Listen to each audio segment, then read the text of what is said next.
مانیں گے اگر مان گیا. آج کا پچھتاوا کل کی بہتری کا ضامن بن سکتا ہے. یہ تھوڑی زندگی ہے, یہ ٹوٹ کے بکھر جانے والا خواب ہے. کچھ نہیں ہے اس دنیا کی حقیقت. چیز دنیا ہے کیا؟ از خدا غافل بدن, یہ خدا سے غافل ہونے کا نام ہے. اللہ کی غفلت موت ہے. اپنے آپ کو اللہ کی دہلیز پہ رکھو. پھر یہ دنیا نہیں ہے. تمہارا کمائی کر کے لا کے بیوی کے منہ میں لقمہ رکھنا بھی دین کہلائے گا. بس اپنے دل کے قبلے کو درست کرنا ہے. یہ تھوڑا وقت ہے. زندگی ٹوٹ رہی ہے. ہم سمجھتے ہیں ہم بڑے ہو رہے ہیں, لیکن حقیقت میں ہم چھوٹے ہو رہے ہیں. جو قرآن نے کہا ان الانسان لفی خسر, بے شک انسان خسارے میں ہے. تو ایک بزرگ تھے, فرماتے مجھے سمجھ نہیں آتی تھی انسان خسارے میں کیسے ہے. میں سمرقند کے بازار سے گزر رہا تھا اور ایک آدمی پھٹے کے اوپر رکھ کے برف بیچ رہا تھا اور ساتھ آواز لگا رہا تھا. آج کل تو یہ پاپڑ بیچنے والے بھی آواز لگاتے ہیں, تو وہ پھٹے کے اوپر برف رکھ کے بیچ رہا تھا اور آواز لگا رہا تھا. اور آواز کیا تھی؟ ارحموا ارحموا علی من یذوب راس مالہ, او گزرنے والو میرے پہ ترس کھاؤ, میں ایسا تاجر ہوں جس کا راس المال پگھلتا جا رہا ہے. چونکہ برف ایک ایسا سودا ہے جو گاہک کا انتظار نہیں کرتا. آپ کوئی اور چیز بیچتے ہیں, کپڑا بیچتے ہیں, ہو سکتا ہے کل دوانے مہنگا ہو جائے. آپ پیٹرول بیچتے ہیں, آج نہیں بکری ہوئی, کل ہو سکتا ہے پڑا 10 روپے اوپر چلا جائے, آپ کروڑوں کے فائدے میں چلے جائیں. لیکن برف اگر مہنگی بھی ہو گئی تو کل برف ہی نہیں ہوگی. تو وہ پھٹے کے اوپر رکھ کے برف بیچ رہا تھا اور ساتھ آوازیں دے رہا تھا, ارحموا ارحموا علی من یذوب راس مالہ, آؤ میرے پہ ترس کھاؤ, مجھ سے برف کا ایک ٹکڑا لیتے جاؤ, میں ایسا تاجر ہوں جس کا راس المال پگھلتا جا رہا ہے. تو وہ کہتے ہیں میرے قدم رک گئے اور میں نے اس کو کہا مجھے ان الانسان لفی خسر کا ترجمہ سمجھ میں آ گیا. جس طرح تیری برف پگھلتی جا رہی ہے میری زندگی پگھلتی جا رہی ہے. تیری برف قطرہ قطرہ پگھل رہی ہے اور میری زندگی سانس سانس پگھل رہی ہے. اور اگر تو اس برف کو ابھی بیچ لے اور اس کے بدلے میں درہم, دینار, غلہ, پارچہ جات کچھ لے لے تو تجھے 4 آنے بچ جائیں گے. اور میں ان سانسوں کے بدلے درود پڑھ لوں, ان سانسوں کے بدلے قیام کر لوں, کسی دکھی کے سر پہ ہاتھ رکھ دوں, کسی ضرورت مند کے کام آ جاؤں, سجدہ کر لوں ان سانسوں کے بدلے, تو یہ میری سانسیں کام آ جائیں گی.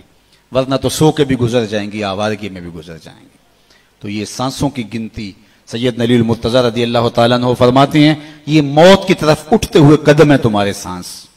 کبھی آپ اشارے پہ رکے ہوں تو وہاں گنتی الٹی چل رہی ہوتی ہے, 60 سے 50 سے 20 سے نیچے آ رہی ہوتی ہے.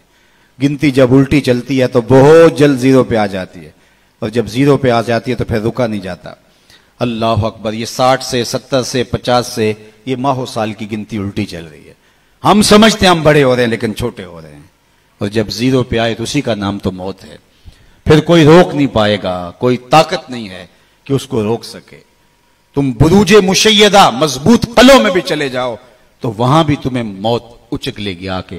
اس سے رستگارا نہیں, اس سے چھٹکارا نہیں. اقبال نے کہا تھا موت ہے ہنگامہ آرا کلزم خاموش میں, ڈوب جاتے ہیں سفینے موج کی آغوش میں. موت تمہیں پکڑ لیتی ہے, موت تمہیں مضبوط جو ہے وہ قلعوں کے اندر بھی اچک کے لے جاتی ہے. ایک مفکر نے کہا تھا کہ اگر موت سے چھٹکارا ممکن ہوتا تو میں اپنی ماں کو نہ مرنے دیتا. میں جو ہے وہ اپنی ماں کو نہ مرنے دیتا. میرا سب سے بڑا جو ہے وہ عظیم رشتہ تھا اگر موت سے بچانا کسی کو ممکن ہوتا.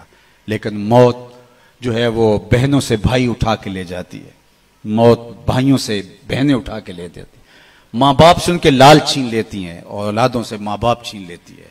تو موت سے تو چھٹکارا نہیں ہے, موت سے تو بھاگ نہیں سکتے, فرار اختیار نہیں کر سکتے. تو پھر آئیے زندگی ایسے گزاریں کہ مرنے کے بعد بھی ایک خوشگوار زندگی ہمارا استقبال کرے. پھر موت تحفۃ المومن بن جاتی ہے, جو اللہ کے محبوب نے فرمایا تحفۃ المومن الموت. پھر موت ایک بھیانک منظر نہیں رہتا, موت پھر مومن کے لیے تحفہ بن جاتی ہے. بلال حبشی رضی اللہ تعالیٰ عنہ کا آخری وقت آتا ہے تو ان کی زوجہ سراہنے بیٹھی ہیں اور سانس ٹوٹنے لگتی ہے تو وہ کہتے ہیں واہ حزن نہ ہو, ہائے افسوس میرا شوہر مجھ سے جدا ہو رہا ہے. تو بلال حبشی کی بھی سانسیں باقی تھیں. آپ نے پلٹ کے کہا کیا بول رہی ہے؟ کہا آپ جدا ہو رہے ہیں تو یہ کہنا بنتا ہے میرا.